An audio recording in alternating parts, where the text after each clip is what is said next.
ತೆರೆ ಮೇಲೆ ಸಿಂಗಲ್ ಟೇಕ್ನಲ್ಲಿ ಗೆಲ್ತಾ ಇದ್ದ ವಿಜಯ್ಗೆ ರಾಜಕೀಯದ ನಂಬರ್ ಗೇಮ್ ಆಟದಲ್ಲಿ ಆಗ್ತಾ ಇರುವಂತಹ ರೀಟೇಕ್ಗಳು ತಲೆ ಕೆಡಿಸಿವೆ. ಬಿಡುಗಡೆಯಾದ ಒಂದು ವಿಡಿಯೋ, ದಾಖಲಾದ ಪೊಲೀಸ್ ದೂರು ಹಾಗೂ ರಾತ್ರೋರಾತ್ರಿ ಬದಲಾದ ಶಾಸಕನ ನಿಲುವು. ತಮಿಳುನಾಡು ರಾಜ್ಯಕ್ಕೆ ಈಗ ಸಸ್ಪೆನ್ಸ್ ಥ್ರಿಲ್ಲರ್ ಸಿನಿಮಾದಂತಾಗಿದೆ. ಕುದುರೆ ವ್ಯಾಪಾರದ ಆರೋಪದ ಮಧ್ಯೆ ವಿಜಯ್ ಬಿಡುಗಡೆ ಮಾಡಿದ್ದ ವಿಡಿಯೋಗೆ ಈಗ ಟಿಟಿವಿ ದಿನಕರನ್ ಅತಿ ದೊಡ್ಡ ಕೌಂಟರ್ ಅನ್ನ ಕೊಟ್ಟಿದ್ದಾರೆ. ಅಸಲಿಗೆ ಆ ವಿಡಿಯೋದಲ್ಲಿದ್ದ ಶಾಸಕ ಈಗ ಎಲ್ಲಿದ್ದಾರೆ? ವಿಜಯ್ ಸಿಎಂ ಆಗೋದು ಕಷ್ಟನಾ? ಸಂಪೂರ್ಣ ವಿವರ ಈ ವಿಡಿಯೋದಲ್ಲಿದೆ. ಚುನಾವಣೆಯಲ್ಲಿ 108 ಸ್ಥಾನವನ್ನ ಗೆದ್ದು ವಿಜಯ್ ಅತಿ ದೊಡ್ಡ ಪಕ್ಷವಾಗಿ ಹೊರಹೊಮ್ಮಿರೋದೇನೋ ನಿಜ. ಆದ್ರೆ ಸರ್ಕಾರ ರಚನೆಗೆ ಬೇಕಾಗಿರೋದು 118 ಸ್ಥಾನಗಳು. ಅಂದ್ರೆ ವಿಜಯ್ಗೆ ಇನ್ನು 10 ಶಾಸಕರ ಕೊರತೆ ಇದೆ. ಈ 10 ಜನರನ್ನ ಹೊಂದಿಸೋಕೆ ಹೋಗಿ ವಿಜಯ್ ಈಗ ನಂಬರ್ ಗೇಮ್ನಲ್ಲಿ ಪದೇ ಪದೇ ಎಡುತ್ತಾ ಇದ್ದಾರೆ. ಈ ಸಂದಿಗ್ಧ ಪರಿಸ್ಥಿತಿಯಲ್ಲಿ ಎಎಂಎಂಕೆ ನಾಯಕ ಟಿಟಿವಿ ದಿನಕರನ್ ಹೊಸ ಬಾಂಬ್ ಅನ್ನ ಸಿಡಿಸಿದ್ದಾರೆ. ಚೆನ್ನೈನ ಗಿಂಡಿ ಪೊಲೀಸ್ ಠಾಣೆಯಲ್ಲಿ ವಿಜಯ್ ಪಕ್ಷದ ವಿರುದ್ಧ ದಿನಕರನ್ ದೂರನ್ನ ದಾಖಲಿಸಿದ್ದಾರೆ. ಹಾಗಾದ್ರೆ ಅವರು ಮಾಡ್ತಾ ಇರುವಂತಹ ಆರೋಪ ಏನ್ ಗೊತ್ತಾ?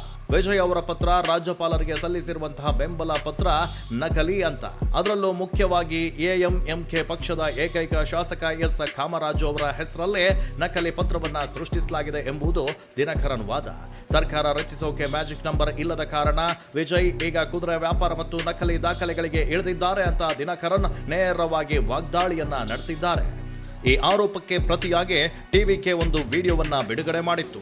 ಅದರಲ್ಲಿ ಶಾಸಕ ಎಸ್ ಕಾಮರಾಜ್ ಅವರು, ನಾನು ದಿನಕರನ್ ಅವರ ಅನುಮತಿಯೊಂದಿಗೆ ಸ್ವಯಂ ಪ್ರೇರಿತವಾಗಿ ವಿಜಯ್ ಅವರಿಗೆ ಬೆಂಬಲವನ್ನ ನೀಡ್ತಾ ಇದ್ದೇನೆ ಅಂತ ಹೇಳೋದು ಕಂಡುಬಂದಿತ್ತು.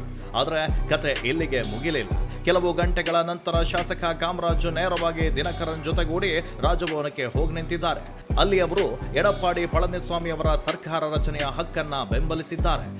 ಈಗ ವಿಜಯ್ ಮುಂದೆ 2 ಕಠಿಣ ದಾರಿ ಇದ್ದಾವೆ.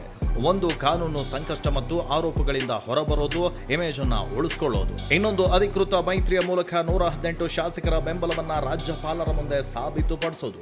ದಿನಕರನ್ ಹರಡ್ತಾ ಇರುವಂತಹ ಸುಳ್ಳು ಸುದ್ದಿಯ ಬಗ್ಗೆ ಟಿವಿಕೆ ಗಂಭೀರವಾಗಿ ಪ್ರತಿಕ್ರಿಯಿಸಿದ್ರು. ಶಾಸಕ ಕಾಮರಾಜ್ ನಡೆ ಮಾತ್ರ ದಳಪತಿಗೆ ದೊಡ್ಡ ಪೆಟ್ಟನ್ನ ನೀಡಿದೆ. ಸ್ನೇಹಿತರೆ, ತಮಿಳುನಾಡಿನ ರಾಜಕೀಯದ ಈ ಚದುರಂಗದಾಟದಲ್ಲಿ ದಳಪತಿ ವಿಜಯ್ ಕೊನೆಯಲ್ಲಿ ಗೆದ್ದು ಸಿಎಂ ಆಗ್ತಾರಾ ಅಥವಾ ಈ ನಂಬರ್ ಗೇಮ್ ಅವರನ್ನ ಕಟ್ ಹಾಕುತ್ತಾ? ನಿಮ್ಮ ಅನಿಸಿಕೆಯನ್ನ ಕಮೆಂಟ್ ಮಾಡಿ.